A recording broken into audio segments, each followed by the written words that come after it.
자, 여러분 이어서 보도록 하겠습니다. 요약집 560페이지 권리구제 11번 권리구제부터 봅니다. 조세 불복 절차인데요. 권리구제는 조세 불복 절차인데 조세에 관해서 국가나 자치로부터 우리가 부당한 처분을 받습니다. 그러면 가만히 있으면 안 되겠죠? 우리가 정당한 절차를 밟아서 권리구제, 즉 조세 불복 절차 요거 따라야 되는데 그럴 때 요거 먼저 제가 설명을 드리고 교재를 또 같이 한번 보도록 하겠습니다. 여러분 어떤 거냐면 조세 불복 절차는 이런 겁니다.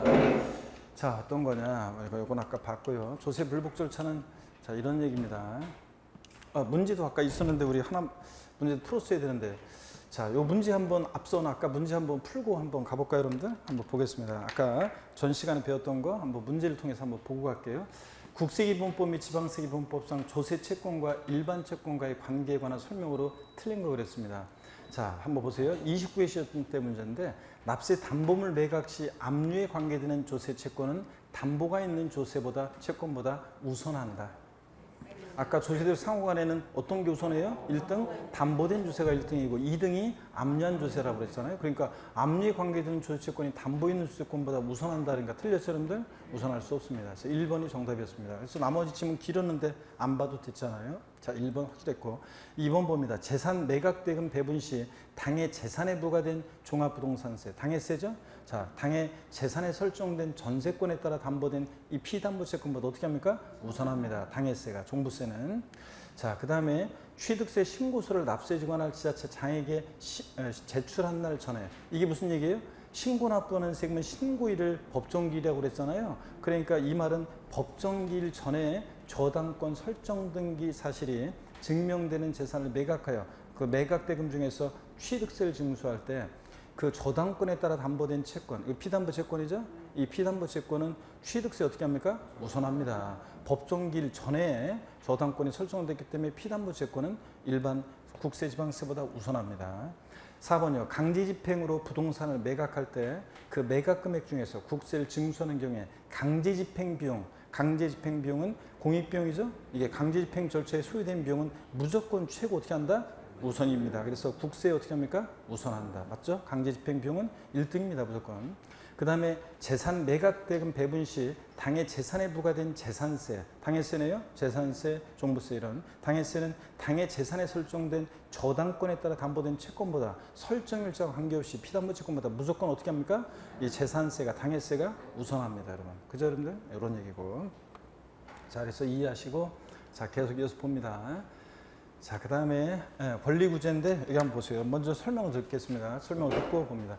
우리가 조세에서 조세관에서 부당한 처분을 받았어요. 국가나 자치로부터. 그러면 그 불복하는 불복 청구인은 있죠. 불복 청구인은 먼저 이의신청을 제기할 수 있어요. 이의신청을. 지방세 같으면 시장문수한테, 또 국세 같으면 관할 세무장에게 이의신청을 제기할 수 있고요. 또 그 다음에 우리가 심사청구라는 것도 구할 수 있습니다. 심사청구. 그래서 지방세 같으면 도지사에게, 국세 같으면 이제 국세청장이나 이런 사람한테 심사청구를 구할 수도 있고, 또 조세심판원에 이제 심판청구라는 것도 구할 수 있고요. 또 그 다음에 이걸 거쳐서 우리가 또 행정법원에 행정소송을 또 제기할 수도 있습니다. 자, 그럴 때 이 권리구제는 청구 기간이 다 며칠이냐면 청구 기간이 90일입니다. 이게 옛날에는 60일, 90일 중근한방이었는데 국민들 헷갈리지 말라고 다 부당한 처분이 있으면 안 날로부터 다 90일 내에 이런 것들을 제기할 수 있도록 하고 있습니다. 90일 내. 그리고 이런 신청을 받고 결정하는 기간도 지방세는 다 90일인데 이게 이제 국세에서 이 신청에 대한 결정 기간만 30일로 좀 다른 게 있는데 어떻든 간에 자, 청구 다 90일, 지방세는 결정도 다 90일 내에 제기하도록 하고 있습니다. 또 이 이의신청이라는 것은 여러분 보세요. 이 이의신청은 임의적이에요. 그래서 임의적인 절차이기 때문에 반드시 이의신청 절차를 거치고 심사청구나 심판청구를 제기해야 되느냐? 그렇지 않습니다. 이의신청 절차를 거치지 않고도 바로 이렇게 심사청구나 심판청구를 제기할 수 있습니다. 시험에 한번 나왔던 것이 종합문제 속에서 자, 이의신청 절차를 거치지 아니하면 심사청구나 심판청구를 제기할 수 없다. X입니다.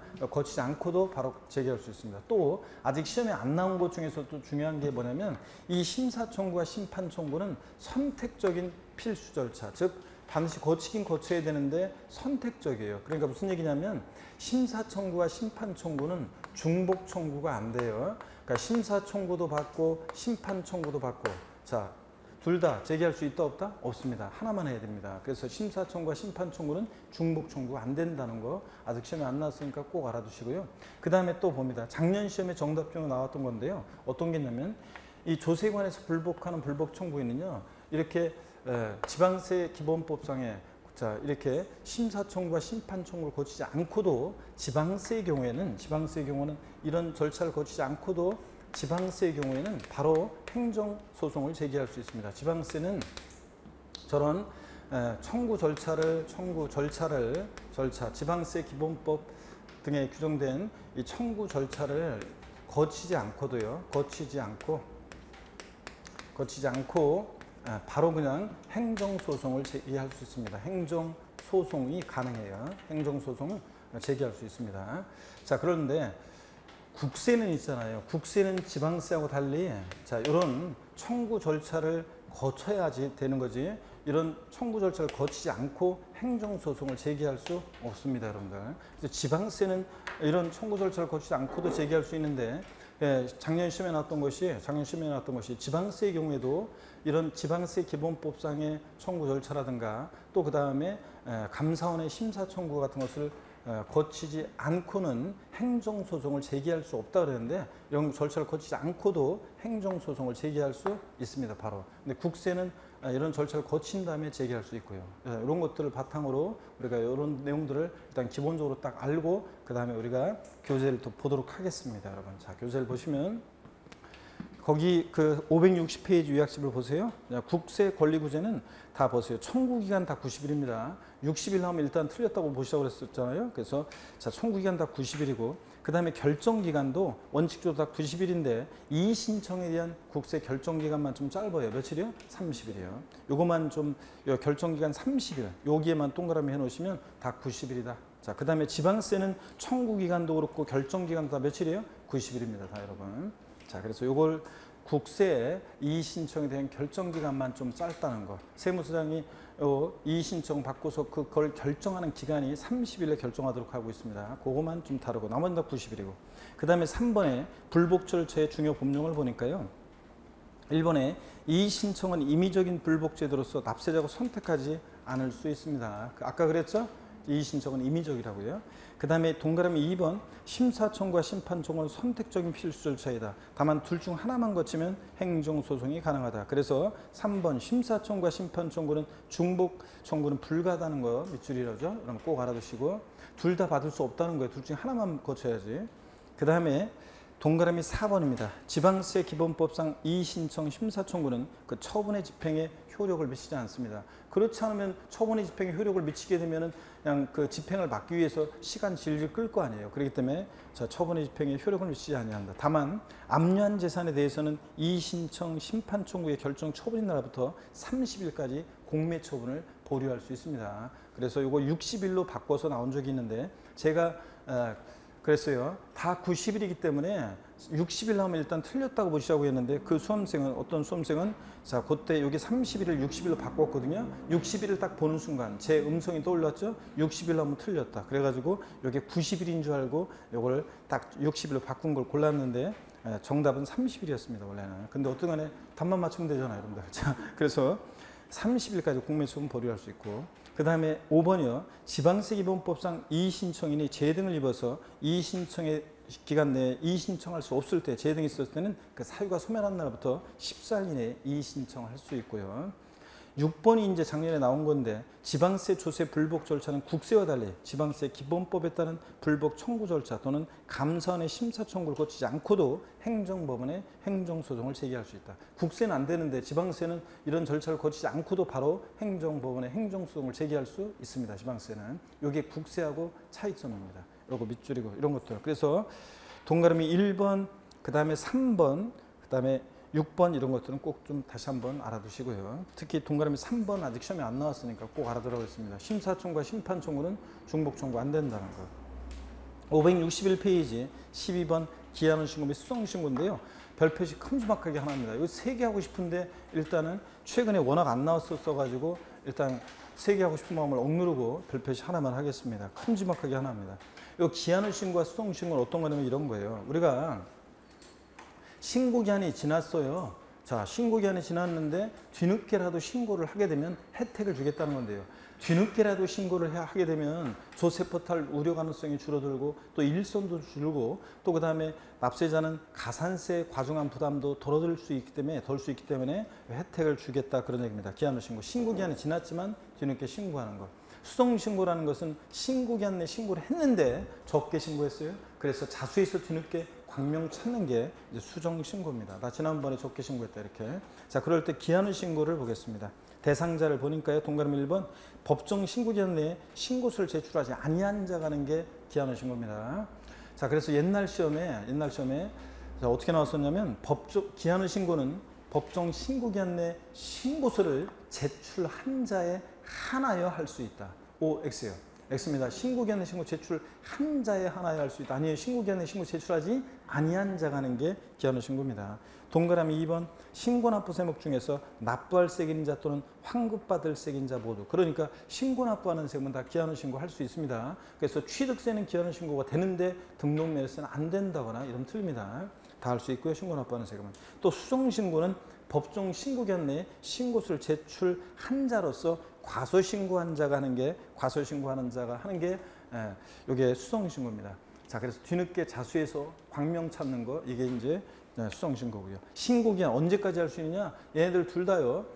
결정 통지 전까지. 자, 고지서 날라오기 전까지 할 수 있습니다. 경정 통지 전까지 이렇게 고지서 날라오기 전까지 할 수 있는데 그렇잖아요. 신고기한 하루 딱 지나면 가산세 정되고 과세권자 다시 책임 계산해서 납세 고지서 발부합니다. 고지서 받은 다음에 나 오늘 이따 오후에 기한을 신고할 건데 이러면 되겠습니까? 그러니까 결정 통지 전까지 할 수 있습니다. 고지서 받기 전까지. 그 다음에 신고 납부 절차를 보니까요.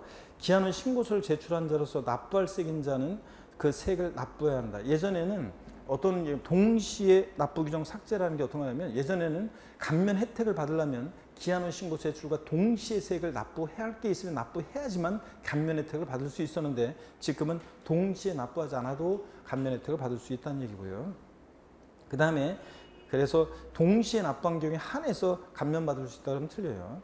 그 다음에 가산세 부과. 기한의 신고는 신고기한 내 신고하지 않은 거니까 무신고 가산세, 납부불송 가산세 정되고요. 그 다음에 수동신고는 신고했는데 적게 신고한 거니까 과소신고 가산세, 납부불송 가산세가 정됩니다. 그럴 때 기한을 신고하면 혜택이 있는데요. 가산세 감면 혜택이 있는데요. 1개월 내 신고기한 지나서 1개월 내 만약에 기한을 신고했다면 무신고 가산세 50% 감면합니다, 여러분. 자, 1개월 내 기한을 신고하면 무신고 가산세 50% 감면. 그 다음에 법정 신고기한 경과후 1개월 초과 3개월 내 기한을 신고했을 때 무신고 가산세 30% 감면. 이게 올해 신설이 됐습니다. 올해 신설이 됐어요. 자, 그래서 30% 감면해주고. 그 다음에 거기 세 번째에 1개월 초과라고 되어 있는데 오탑니다. 3개월 초과 6개월 이내로 돼 있어야죠. 3개월 초과 6개월 내 만약에 기한을 신고에 따르면 무신고 가산세 20% 감면입니다. 오탈 수정합니다. 1개월 초과 6개월이 아니라 1개월을 몇 개월로? 3개월로. 3개월 초과 6개월 내에 기한을 신고했을 때 무신고 가산세 요거 20% 감면해 줍니다. 그래서 50, 30, 20% 이렇게 감면한다는 거. 감면율을 기한을 신고에 관한 감면율은 좀 외워두셔야 되고요. 자, 그 다음에 수정신고를 한번 보겠습니다. 수정신고는 신고기한 지나서 1개월의 수정신고에 따르면 적게 신고한 것에 대한 과소신고 가산세 90% 감면해줘요. 자, 그 다음에 또 1개월 초과 3개월 내 만약에 수정신고에 따르면 과소신고 가산세 얘는 75% 감면. 또 3개월 초과 6개월 내다 그러면 이거 몇 프로요? 50% 감면해줍니다. 그리고도 계속 이어지는데 뭐 이거 일일이 다 어떻게 다 외워요. 그래서 그냥 대충 그 다음부터는 이제 그 다음부터는 6개월 초과 1년 내다 그러면 30% 감면. 그 다음에 1년 초과 1년 6개월 이내다 그러면 20% 감면. 그 다음에 1년 6개월 초과 2년 내다 그러면 10% 감면 이렇게 되는데 다 외울 수는 없고 요거는 세 번째까지만 외웁니다. 그래서 수정신고요. 신고기한 지나서 1개월 수정신고했다 90% 감면 과소신고 가산세. 그 다음에 1개월 초과 3개월 내다 75% 감면. 그 다음에 3개월 초과 6개월 내면 50% 감면. 이런 정도는 좀 외워두시고요. 근데 중요한 거. 얘네들 둘 다 기한의 신고, 수동 신고에 관한 거니까 납부불송실가산세는 감면해준다, 안 해준다? 안 해준다는 거예요, 여러분. 이걸 중요합니다. 납부불성가산세는 둘 다 감면 없다는 걸 밑줄 것이고요. 시험에서 법정 신고기한 지난 후 1개월 내 기한을 신고한 경우에는 무신고가산세 및 납부불성실가산세 100분의 50을 감면한다.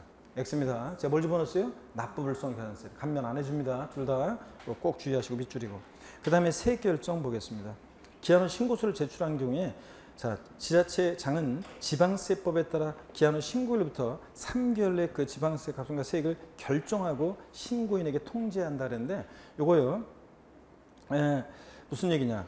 자, 납세무자 즉 납세무자 기한후 신고는 납세무 확정 효력은 없다 그랬는데 신고 납부기한 하루 딱 지나면 신고 납부하는 세금 원칙 납세무 확정 권한은 납세무자한테 있는데 이게 하루만 딱 지나도 세액 확정 권한은 과세권자한테 넘어가요. 그렇기 때문에 납세무자가 뒤늦게 기한후 신고했다고 해서 납세무가 확정되는 효력이 생기는 것은 아니고 기한후 신고일부터 3개월 내에 지자장이 결정하면서 세액이 확정되고 물론 통지까지 해줘야 되고요. 이런 것들 눈에 익혀둡니다.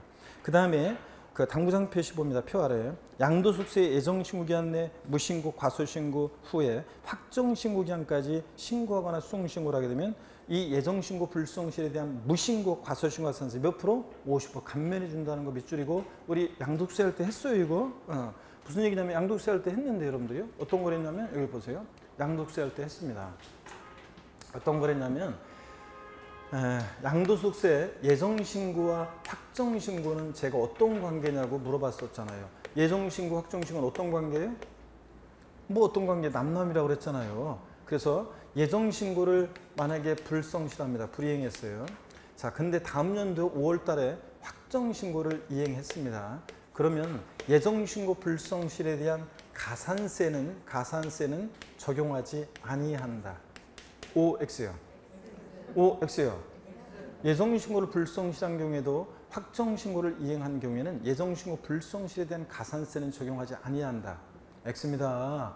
남남이니까 예정신고 확정신고를 다음 연도에 하든 안 하든 상관없이 예정신고 안 하면 무조건 가산세는 적용된다고 그랬습니다. 다만 이 예정신고 불성실에 대한 무신고 과소신고 가산세 요거 몇 프로 깎아준다고 그랬어요? 네? 50% 감면해 준다고 그랬잖아요, 여러분.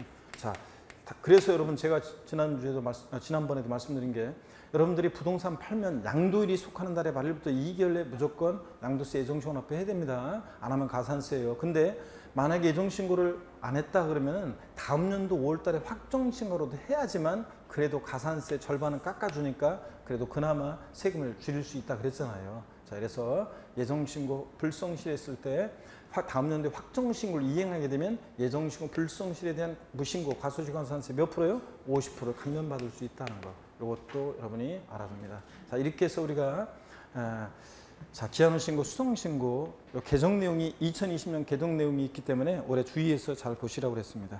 자, 그러면 넘어갑니다. 562페이지 13번 서류의 송달입니다. 이 서류 송달은 시험에 딱 한 번 나왔습니다. 딱 한 번 나오고 그 전에도 안 나오고 그 이후에도 안 나오고 딱 한 번 나왔는데 이게 공무원세법에서는 중요한데 우리 공인중개사세법에서는 이 서류 송달은 시험에 딱 한 번밖에 안 나왔습니다. 편하게 한번 보겠습니다.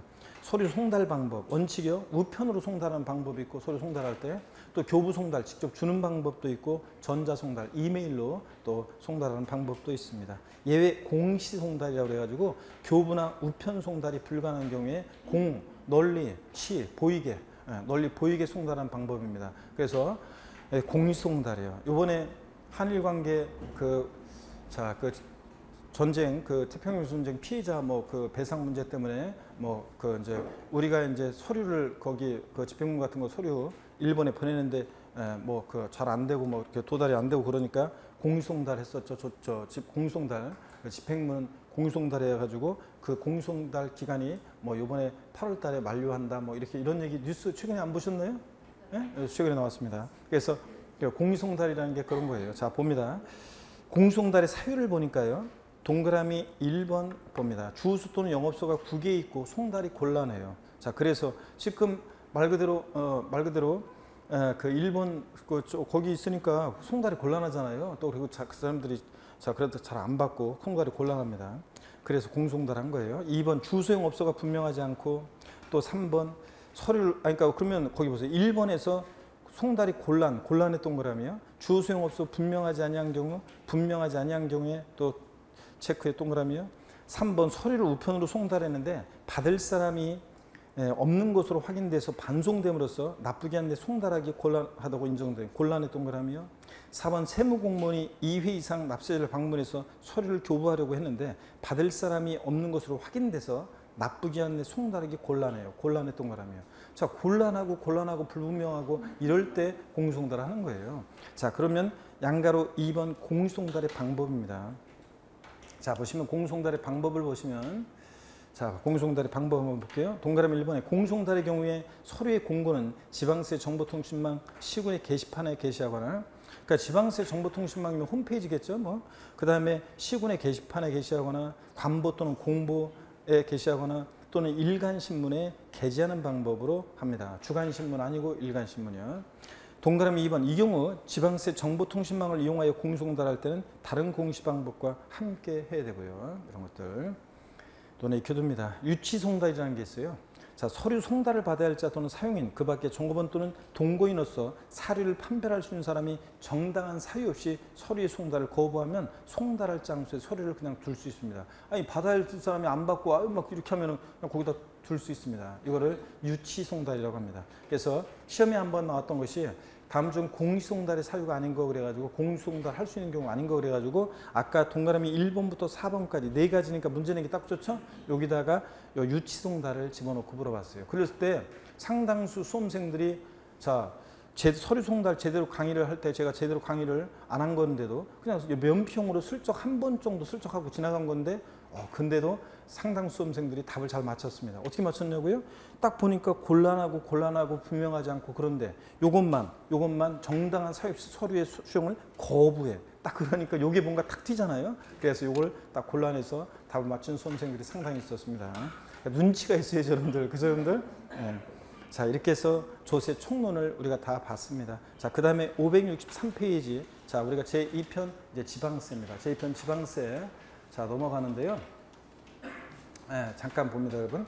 제가 3월 달이 떠오르네요. 3월 달 우리 2월 말이었나요? 3월 그러니까 그때 한참 그 코로나19가 지방에서 한참 확산하고 그럴 때 그때 멀리서 그 제가 이제 그 인강 수강하시거나 그런 분들 자, 또 여러 학원에 또 못 나오신 분들 이런 분들을 위해서 제가 그때 여러분들 못 뵙고 그랬잖아요. 그랬을 때 제가 여러분들 없이 강의하고 막 그럴 때 멀리서 빈다. 요 나태주 시인의 시를 제가 읊어드렸었습니다. 그때는 제가 요 가을이다 부디 아프지 마라를 바꿔서 봄이다 부디 아프지 마라 그랬는데 다시 한번 바꿉니다. 여름이다 부디 아프지 마라. 여러분들 아프지 마시고 시 한번 읽어보시고 그래서 오늘은 특별히 제가 준비한 시가 있습니다. 조세 총론 끝나고 지방세 넘어가면서요. 6월엔 내가 이혜인 시인의 시입니다. 습속의 나무들이 일제히 낯을 씻고 환호하는 6월. 6월엔 내가 빨갛게 목타는 장미가 되고 끝없는 상향기에 흠뻑 취하는 뻐꾸기가 된다. 생명을 향해 하얗게 쏟아버린 아카시아 꽃 아래 6월엔 내가 사랑하는 이를 위해 더욱 살아. 산기슭에 엎드려 찬비 맞아도 좋은 바위가 된다. 이혜인 시인의 6월엔 내가입니다. 여러분들 하여튼 6월엔 하여튼 산기슭에 엎드려 찬비 맞아도 좋은 바위가 된다는데 흔들림 없이 6월달 우리가 잘 견뎌내셔야지 이제 여러분 실내 공부 나이 어린 수험생이든 나이가 여러분 성인인 수험생이든 하여튼 여름은 이제 공부하는 수험생이 실현의 계절입니다. 잘 여러분들이 하여튼 견뎌내셔야지 우리가 가을에 합격의 아름다운 결실을 할 수 있습니다. 힘내시고 자 보겠습니다, 여러분들. 제 얼굴도 있었네. 자 한번 보시고 제2편 우리 지방세입니다. 자 그리고 이제 취득세인데요. 여러분 잠깐 보세요. 우리 취득세는 여러분 보시면 여기에 저쪽 가서 한번 설명드려볼까요? 그러면 자 취득세는 여러분들이 주의해야 될 것이 보세요. 이쪽 취득세는 어떤 것들을 중심으로 출제가 되느냐. 취득세는 3문제 정도 출제가 됩니다.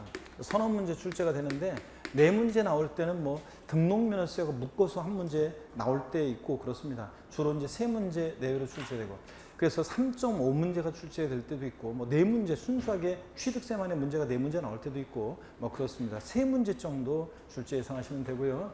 자, 그 다음에 서너 문제 출제되는데 취득세는 어떤 것들을 중심으로 공부하느냐? 과세 대상이야. 어떤 것을 취득할 때 취득세 부과되는지 또 취득세는 취득에 부과하는 세금이니까 도대체 취득이라는 것은 뭐냐? 취득의 개념과 유형이요. 취득의 개념과 유형.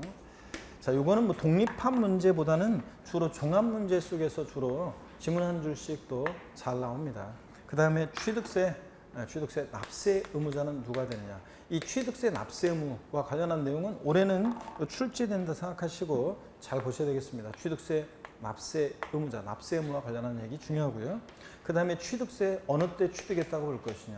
취득세는 취득일로부터 60일에 신고 납부하는데 어느 때를 취득시효로 할 것이냐. 어느 때부터 60일에 신고 납부할 것이냐. 취득세는 취득한 때 납세무 추상적으로 성립하는데 어느 때를 납세무 성립 시기에 볼 것이냐. 취득하는 때라는 게 언제냐. 그 취득 시기에 관한 게요.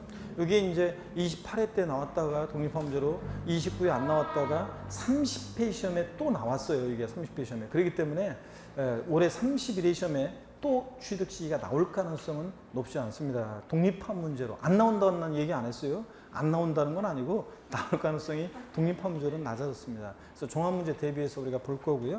그 다음에 세금 계산은 어떻게 할 것이냐. 요 과세 표준과 세율에 관한 거 있잖아요. 이것은 뭐 다른 세금도 다 중요하죠. 그래서 과세 표준과 세율, 이것은 다른 세금도 다 중요합니다. 산출세 계산할 때 과표 어떻게 일정되고 몇 %로 일정되느냐. 이 과세 표준에 관한 게 뭐 사례 문제로도 최근에 계산 사례 문제로도 나오기도 하고 또 세율이 매년 나오는데 29회 시험만 안 나왔어요. 그래서 제가 작년에 30회 시험에서는 무조건 세율 나온다고 했고 무조건 나왔습니다. 올해도 역시 과세 표준과 세율은 역시 또 중요합니다. 또 역시 중요하고요. 그 다음에 세금 계산했으면 내야 되겠죠. 납세지를 어디로 하고 납세 절차예요. 취득세는 신고 납부하는 세금인데 언제까지 신고 납부할지 이 납세 절차 같은 것은 또 역시 뭐 독립한 문제든 종합 문제든 단골입니다. 항상. 그래서 항상 뭐 출제 1순위고요. 그 다음에 어떤 경우에 취득세를 비과세할 것이냐. 이 비과세가 자 비과세 부분이 지방세 비과세가 이게 이제 30회 시험에서는 재산세 비과세가 독립한 문제로 나왔어요. 자 취득세 비과세가 또 그전에 독립한 문제로 나온 적도 있고 또 취득세 비과세가 종합 문제 속에 또 잘 나와요. 그래서 취득세 비과세 올해는 또 좀 더 중요해졌습니다. 그래서 잘 여러분들이 보셔야 되는 내용입니다. 그래서 이런 것들을 테마로 우리가 취득세 선호 문제 출제가 됩니다. 먼저 563페이지 자 우리 제1장 취득세에서 1취득의 개요를 보겠습니다. 여러분 자 개요 보시니까 취득세 과세 주체 봅니다. 취득세는 과세 주체는 특별시, 광역시, 도, 특광도입니다. 시군구가 근데 위임징수하고 있고요. 실제적으로는 우리가 취득세는 신고서 제출은 시군구에 하고 있습니다. 위임징수. 그래서 실제적으로 도는 특광도로 가는 거고요. 특별자치도와 특별자치시에 하이라이트 표시가 되는데 왜 여기 하이라이트 표시가 되어 있는지 자 여러분 봅니다. 특별자치도와 특별자치시는 11개 지방세 세금에 다 과세 주체가 되니까 그냥 이건 당연한 겁니다. 그냥 자 특광도 이렇게 기억하라고 그랬습니다. 자 동그라미 2번은 줄 긋을 거 아니고 한번 읽어봅니다. 취득세는 취득 행위를 보고 주는 것지 마시고 행위를 보고 부과하는 행위세고 유통과정에서 부과되는 세금입니다. 취득한다 소유권 오죠. 그러니까 유통과정에 부과하는 세금이다.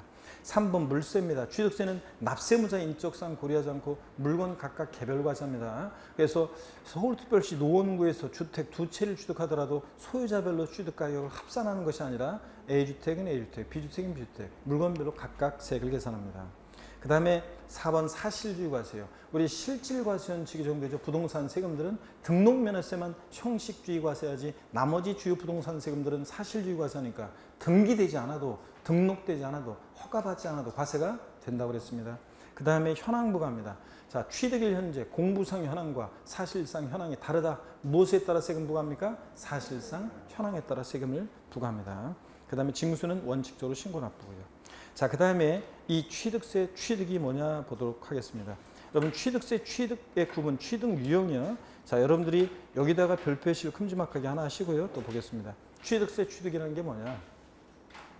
자, 박스 안에 보니까 여러분 취득세 취득이 뭐냐고 누가 여러분한테 물어보신다 그러면 취득세 취득은 한마디로 뭐다? 사실상 소유권 취득이다 그런 겁니다. 요새는 응답식 교육을 좀 지향해야 되는데 이게 대답을 큰 소리로 여태까지는 막 제가 예전 같으면은 막 목소리 막 소리 수업 시간에 막 암기할 때 막 큰 소리를 내게 하고 소리 안 내면 막 계속 반복시키고 또 소리 안 내면 제가 뭐라고 하고 막 그랬잖아요. 근데 지금은 뭐라고 하지 않겠습니다. 대신에 다 알아서 소리를 내면서 저 작게 이렇게 하면서 외우세요, 여러분들이. 자, 취득세 취득은 다시요. 자, 한마디로 누가 취득세 취득이 뭐냐 물어보면 뭐라고 대답하신다? 사실상 소유권 취득이다, 그런 얘기입니다. 그래서 사실상 취득만 하면 돼요. 그래서 등기 등록과 관계없이 사실상 취득하는 경우에 취득세가 과세됩니다. 민법 등 관계법령에 따른 등기 등록을 이행한 경우에 한해서 취득한 것으로 본다. X입니다. 등기 등록을 이행한 경우에 한해서 취득한 것으로 본다. 틀려요. 등기와 무관하게 사실상 취득만 하면 됩니다. 근데 여러분 보세요. 어떤 얘기냐면 자, 여기를 봅니다. 어떤 얘기냐면 시험에서 이렇게 나온 적도 있어요. 취득세 취득이라고 하면 민법 등 관계법령에 따른 등기를 이행하지 아니한 경우에는 사실상 취득하더라도 취득한 것으로 보지 아니한다. OX요. OX요.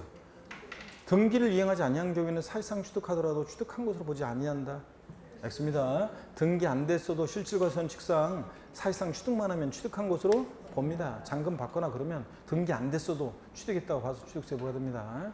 자, 그 다음에 2번 봅니다. 권리가 사실상 취득해야지 형식적으로만 취득하는 것은 과세되지 않습니다. 사실상 취득해야죠. 그래서 그 대표적인 예 거기 나와 있죠. 체크입니다. 신탁법에 의한 신탁산 취득은 비과세입니다. 믿고 맡은 것뿐이고 믿고 맡겼다 돌려받은 것뿐이고 형식 취득이잖아요. 대외적으로만 소유권이 왔다 갔다 한 거지 신탁은 대내적으로 위탁자 거잖아요. 수탁자는 믿고 맡았다고 돌려줘야 되고 신탁계약 종료로 인한 경우 수탁자 위탁자로와 믿고 맡겼다 돌려받은 것뿐이고 그러니까 신탁법에 의한 신탁산 취득은 과세되지 않습니다. 근데 명의신탁은 과세합니다. 다음에 줄이고요.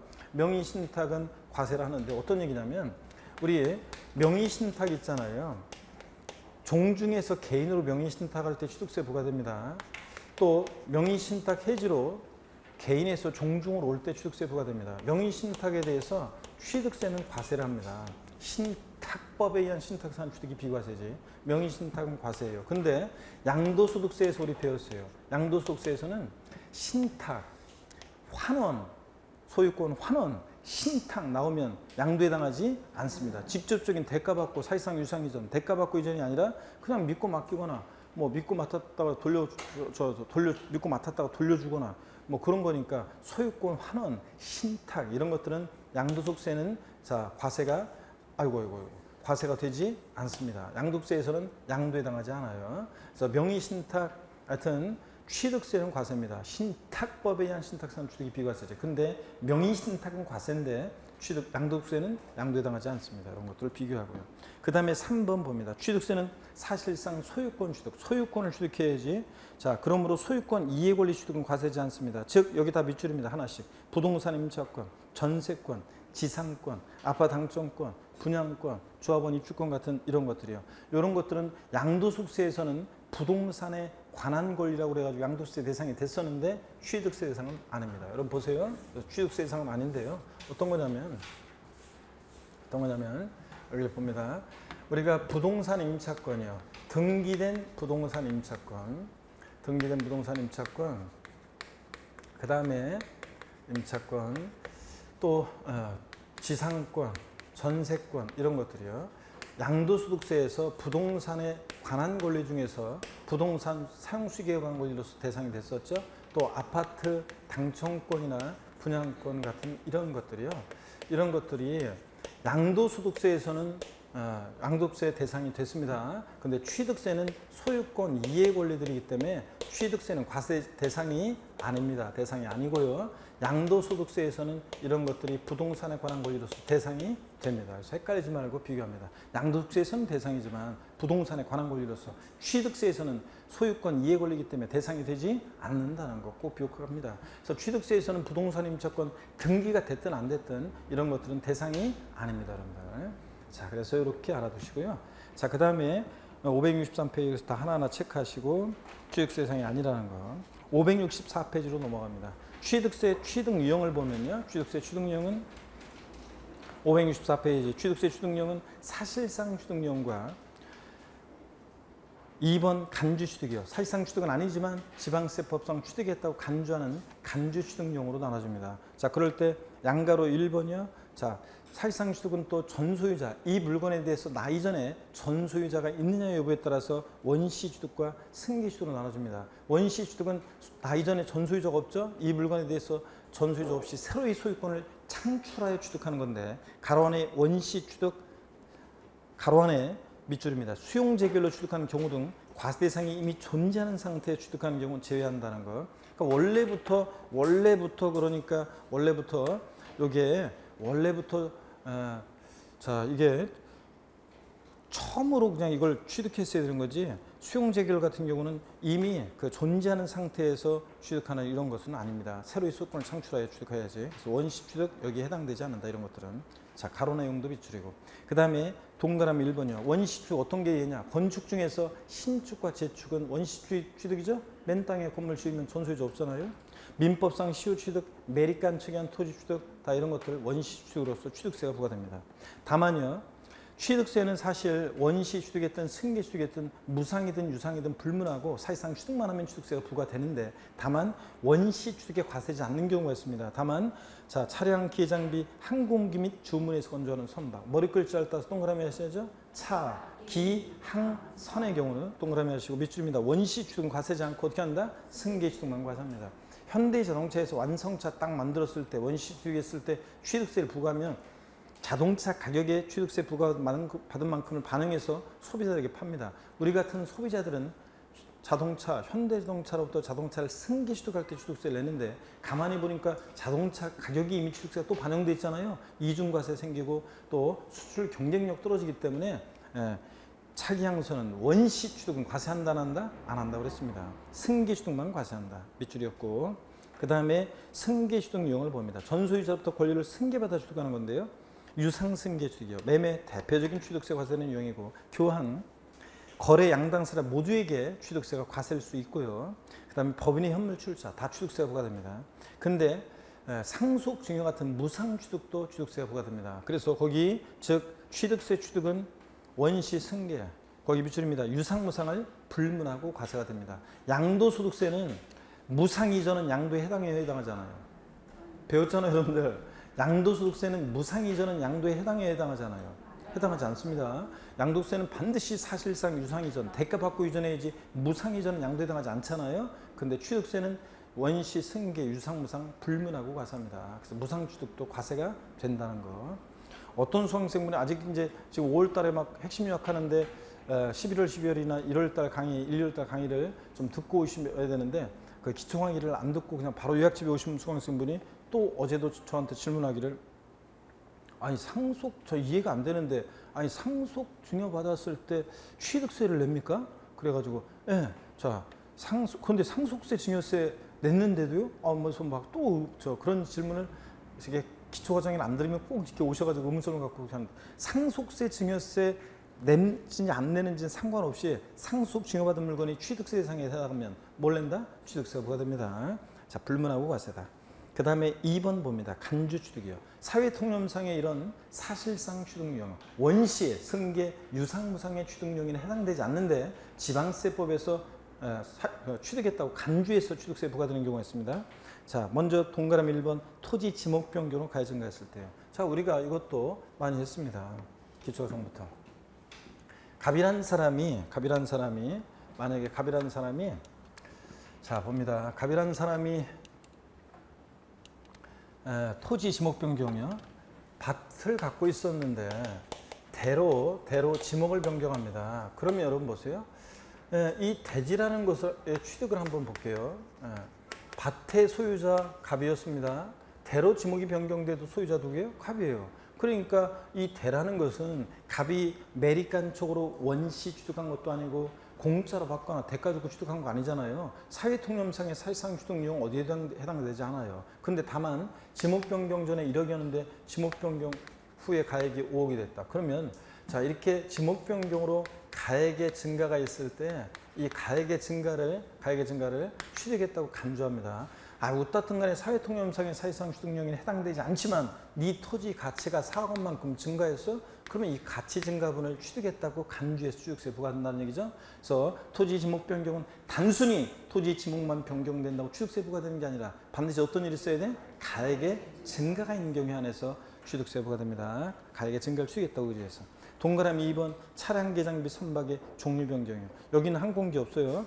차량계 장비 자 선박의 종류 변경. 종류 변경이라는 게 이런 거라고 했죠. 제가 자동차의 핵심 부품은 뭐냐 여러분한테 물어봤더니 여러분이 엔진이라고 했잖아요. 자 그래서 옛날에는 제가 제 자동차의 엔진이 망가졌는데요. 엔진을 자 그래서 교체합니다. 하면서 아침 저녁으로 돌아다니면서 맨날 그러다 보니까 말이 씨가 된다고 이게 느낌이 안 좋아가지고 지금 어떤 가빌한 사람의 자동차의 엔진이 망가져서 엔진을 교체합니다. 엔진 교체 전과 후에 소유자 변동이 있어요 없어요? 없습니다. 근데 엔진이 교체됨으로 자동차의 가치가 증가했겠죠? 그 가치 증가분을 추리겠다고 의지합니다. 선박 같으면 배 재질을 바꾼다거나 아니면 뭐 선박 같으면 뭐 승선 인원 많이 탈 수 있도록 배를 뭐 구조를 바꾼다거나 뭐 등등 그런 것들을 말합니다. 기관이나 용도나 이런 것들을 자 개조합니다. 그래서 가치가 증가했을 때 역시 가액의 증가를 추이겠다고 의지합니다. 동그라미 3번이요. 건축물 개수 고칩니다. 또는 얼마큼 개수해야 되느냐 공법상의 대수원을 포함하는 건데 그것은 여러분들이 자세히는 모르셔도 되고 하여튼 개수했는데 개수에서 가액의 증가가 있을 때 가액의 증가를 추이겠다고 어떻게 한다? 의지합니다. 건축물 증축이나 개수로 가액의 증가했을 때 가액의 증가를 추이겠다고 의지해서 취득세 부과됩니다. 또 동그라미 4번 과점주주의 주식 취득입니다. 자 주식은 취득세 대상이 아닙니다. 그런데 과점주주란 자가 비상장법인의 어떤 과점주주란 자가 주식을 취득했을 때는 주식을 취득한 비율만큼 그 비상장법인 소유의 부동산 등을 과점주주가 직접 취득한 게 아닌데도 취득했다고 간주해서 취득세가 부과됩니다. 과점주주의 주식 취득이요. 자 그런 거고요. 그때 한번 본문을 보겠습니다. 비상장법인의 주식 지분을 취득함으로써 과점주주가 된 때 그 과점주주는 당해 법인의 부동산 등 가로안에 법인이 신탁법에 따라 신탁한 재산으로서 수탁자 명의로 등기 등록이 되어 있는 부동산 포함, 즉 신탁한 부동산을 포함해서요 취득한 것으로 봅니다. 그러니까 비상장법인의 과점주주가 주식을 취득했는데도 주식을 취득한 비율만큼 그 비상장법인 소유의 부동산 등을 취득했다고 간주해서 취득세가 부과됩니다. 다만 또 미출입니다. 시험에 여러 번 나온 거. 법인 설립 시 발행하는 주식 지분을 취득하는 경우는 감자, 포테이토 아니라고 했죠? 다른 사원의 주식이 소각됨으로 인해서 나는 가만히 있었는데 나의 주식 보유율이 덩달아 높아서 과점주가 되는 이런 경우는 어떻게 하냐? 제외합니다. 자, 취득세는 취득 행위를 보고 부과하는 세금이기 때문에 취득 행위가 없는 감자의 경우 납세무 없고 또 법인 설립 시 발행하는 주식 지분을 취득하는 경우에는 납세무가 있다 없다? 없습니다. 설립 시는요. 여러분 저를 보세요. 법인 설립 시 주식 취득은 납세무가 없다. 왜 그러냐? 제가 지난 순환마다 계속 물어봤어요. 네, 비상장 법인을 제가 설립할 건데 주식 살 생각이 있냐? 그랬더니 내가 비상장 법인 설립할 건데 주식 살 생각이 있냐? 그랬더니 대부분 안 산다고 그러고 그랬잖아요. 자 그런데 어제도 제가 강의한 어떤 곳에서 자 제가 비상장 법인 설립할 건데 살 건가요? 그랬더니 학원에 오신 지 많이 안 되신 분인데요. 사겠다고 하시면서 제가 삽니다 하면서 앉아서 고개를 끄덕이시더라고요. 제가 그래서 30일의 시험에서 합격의 영광이 있을 거라고 제가 축복을 해줬는데요. 자, 네? 그래서 산다고 그 말하니까 자, 그래서 여러분 처음에 근데 비상장법인 설립한다. 그러면 사람들이 주식을 안 사잖아요. 그러니까 주주 1인과 그 자기가 특수관계인자들끼리 주주를 구성합니다. 그죠? 근데 과점주주의 주식 취득을 과세하는 이유는요. 독과점 억제하고 소유분산을 촉구하기 위한 거예요. 비상장법인의 과점주가 되면 막 지멋대로 하잖아요. 그러니까 독과점 억제하고 소유분산을 촉구하기 위해서 과점주주의 주식 취득을 과세하는 건데 처음 법인 설립할 때부터 소유분산시키면 법인 설립이 안 되잖아요. 그러니까 처음 법인 설립 시 발행하는 주식 지분을 취득하는 경우는 납세무가 있다 없다? 없다는 거예요. 여러분. 그 다음에 과점주주 봅니다. 참고가 아니라 다 알아야 되는 내용들인데요. 과점주주 한번 봅니다. 1번 비상장법인이요. 가로 안에 코스닥 상장법인 주식 포함해서요. 비상장법인의 자 주식을 취득해야 되고 그 비상장법인의 주주 또는 사원 이름과 그와 친족관계인자들로서 그들의 소유 주식 금액 합계액이 전체에서 밑줄입니다. 100분의 50을 초과하면서 그에 관한 권리를 실질적으로 행사하는 자들을 과점주라고 합니다. 과점주주 그러면 딱 100분의 50인 주주. 과점주주 아니에요? 아닙니다. 초과 보유하는 주주를 말합니다. 주주 1인과 그와 친족관계 특수관계자 주가 합쳤을 때 50% 초과 보유할 때 과점주가 됩니다. 요거는 우리가 지난주에 이런 거 배웠어요. 제2차 납세무. 제2차 납세무를 지는 경우 제2차 납세무자를 배우는데 보충적으로 납부하는 무게를 진다. 주된 납세자가 세금을 납부하지 않은 부분에서 제2차 납세자는 보충적으로 납부를 지는데 제2차 납세물을 지는 경우 사업양도의 경우 사업양수인은 제2차 납세자가 되고 또 비상장법인이 주된 납세자인데 세금을 납부하지 못하면 제2차 납세자를 정해놨었죠. 그래가지고 그 비상장법인의 무한책임사원이라든가 특정한 과점주주가 제2차 납세자가 된다고 했습니다. 그때 특정한 과점주주, 제2차 납세물을 지는 과점주주는 어떤 자냐? 수주인과 그 친유권 특수권자의 주식이 전체 몇 프로? 50% 초과 보유하는 주를 말하고 그랬습니다. 그렇잖아요. 딱 50%인 주주는 과점주주가 아니니까 제2차 납세자가 되지 않는다는데 이 지방세법에서 이 과점주주는 국세기본법상에 아까 제가 얘기한 그 과점주주 규정을 준용하기 때문에 그 요건을 준용하기 때문에 똑같아요. 그래서 50% 초과 보유하는 주를 말한다. 딱 50%인 주주는 과점주가 아니다. 2번입니다. 다 체크입니다. 비상장법인의 주식을 취득할 때는 납세의무가 있는 거지 유가증권 시장의 상장법인의 주식을 취득할 때는 과세지 않습니다. 자, 왜냐하면 유가증권에 상장한 법인은 과점주도 지멋대로 못하잖아요. 이사회 추총 의결 결의 거쳐야 되고요. 또 다른 세금이 부과가 되기 때문에 자, 유가증권 시장에 상장한 법인은 자, 취득세 과세지 않습니다. 3번 과점주들은 취득세 납부에 대해서 연대 납세의무가 있습니다. 여러분들 연대 납세의무가 있어요. 그래서 이런 얘기입니다. 여러분 자 보시면 어떤 얘기냐면 과점주들은 연대 납세의무가 있는데요. 어떤 얘기인지 한번 보겠습니다. 자, 과점주들은 연대 납세의무가 있는데 어떤 얘기냐 보시면 A라는 어떤 비상장 법인이 있습니다. A라는 비상장 법인에 자, 갑주주, 그 다음에 을주주, 병주주가 있습니다. 갑주주가 30%, 을주주가 40%, 또 병주주가 30%입니다. 과점주 있어요, 없어요? 없습니다. 근데 만약에 갑과 을이 친족관계 등 특수관계가 있는 자다. 그러면 자, 이 주주인과 특수관계자의 주는 합칩니다. 몇 프로예요? 70%. 과점주주죠? 그래서 갑과 을은 과점주주가 됩니다. 그러니까 과점주주는 이렇게 여러 명이 될 수 있고요. 이때 취득세 납부에 대해서 갑과 을은 연대 납세의무가 있다 없다? 있습니다. 연대 납세의무 있다는 거. 이런 것도 중요합니다. 그 다음에 시험에 한번 나왔던 것이 29회 시험 때 이런 것도 나왔어요. 자, 과점주주들 상호간에 있죠. 주식 전체 총수의 변동은 없는 상태에서 과점주들 사이에서 주식 왔다 갔다 합니다. 을이 만약에 갑한테 5%를 줍니다. 그래서 갑이 5%를 더 추가 취득이 35% 됩니다. 이때 이 5% 취득에 대해서는 납세의무가 없습니다. 왜냐하면 이 과점주들 전체 주식 총수의 변동이 없는 상태에서는 그때는 과점주 내부에서 왔다 갔다 하는 것은 취득세가 부과되지 않습니다. 하여튼 요거 알아둡니다. 요건 시험에 나왔었고 과점주들 사이에서 요건 시험에 아직 안 나왔으니까 연대 납세의무가 있다 없다? 있다는 거. 요건 꼭 알아둡니다. 여러분들. 취득세 납부에 대해서. 자, 그 다음에 4번 보니까 납세의무 성립 시기는 과점주가 된 시점입니다. 50% 초과 보유하게 된 그때 자, 납세의무가 추상적으로 성립합니다. 그 다음에 과세되는 지분 비율을 한번 살펴보겠습니다. 과세되는 지분 비율은요. 일단 저를 한번 보세요. 여러분들. 과세되는 지분 비율은 저를 한번 봅니다. 여기를 보시면요. 여기 보시면 자, 비상장 법인에 A법인에 갑이라는 주주가 있습니다. 법인 설립 시에 40% 주식을 취득했습니다. 이 40% 설립 시 주식 취득에 대해서는 납세의무가 있어요, 없어요? 없습니다. 설립 시 주식 취득은 과세지 않습니다. 근데 법인 설립일 이후에 다른 사원이나 주주로부터 주식을 20%만큼을 또는 증자 등을 통해서 20%만큼을 추가 취득해서 60%가 됩니다. 이때 과세되는 지분 비율은 몇 프로냐 그러면 과점주주가 아니었다가요. 최초로 이렇게 과점주주가 될 때는 자, 과점주주가 된 날 현재 지분율 모두 과세합니다. 여기서 몇 프로 과세요? 60% 모두 과세합니다. 과점주 아니었다가 최초로 되면 전체 과세합니다. 20%만 과세하는 게 아니라. 그 다음에 과점주가 된 이후에요. 10%를 추가 취득해서 70%가 됩니다. 과점주가 된 이후에는요. 뭐만 과세하느냐? 증가가 있을 때 이 증가분에 대해서만 과세합니다. 이 사례 같으면 60에서 70% 됐을 때 몇 프로만? 10%만 과세합니다. 과점주가 된 이후에는 증가분만. 근데 다만 증가된 후에 주식 등의 비율이 그 이전에 해당 과점주가 가지고 있던 그 주식 등의 최고 비율보다 증가되지 아니한 경우에는 취득세를 부과하지 않습니다. 자, 최고 비율보다 증가가 있었어야 돼요. 자, 그러면 요거 어떤 얘기냐면 요약집 565페이지를 보겠습니다. 요약집 565페이지 보시니까요. 요약집 565페이지 봅니다. 자, 요건 어떤 얘기인지 한번 봅니다. 그래서 맨 꼭대기 다만 증가된 후에 주식 등의 비율이 그 이전에 해당 과점주가 가지고 있던 주식 등의 최고 비율보다 증가되지 아니한 경우에 취득세를 부과하지 않는다. 어떤 얘기인지 거기 예를 한번 보겠습니다. 표를 보세요, 여러분들.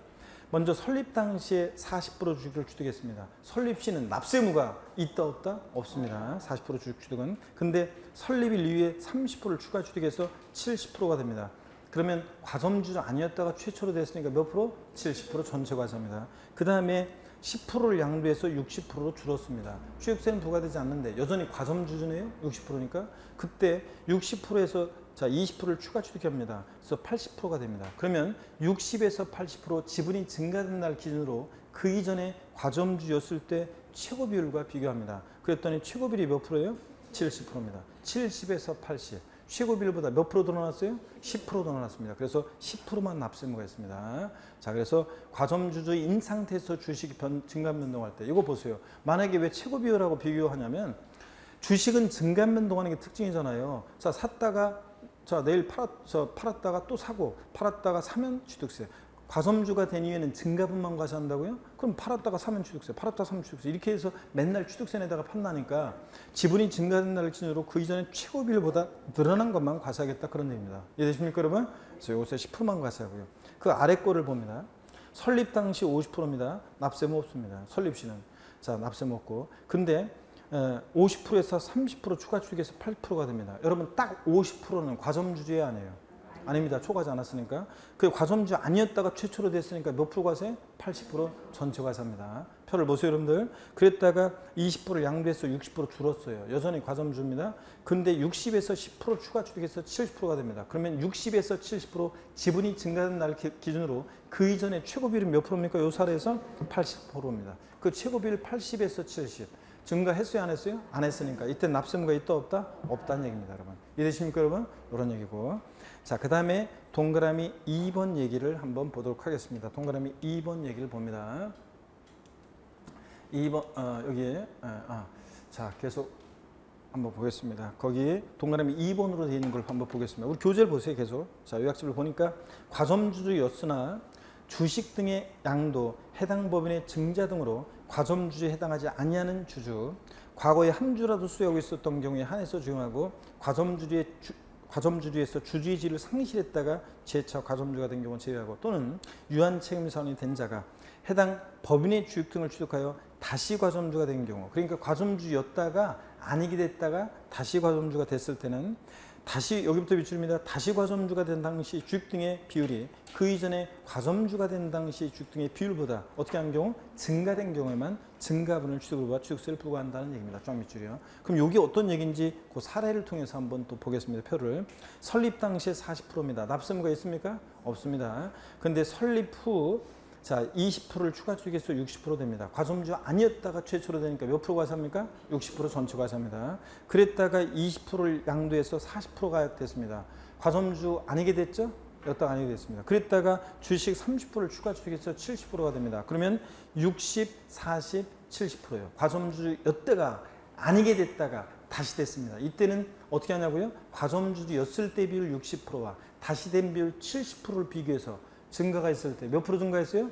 60에서 70, 10% 증가했으니까 10%만 납세무 있다는 얘기입니다. 자, 그러면 그 아래 거를 봅니다. 설립 당시에 맨 아래 거요. 40%입니다. 납세무 없죠? 설립 시는? 그랬다가 30%를 추가 취득해 70%가 됩니다. 과점주 아니었다가 최초로 되니까 몇 프로 과세? 70%.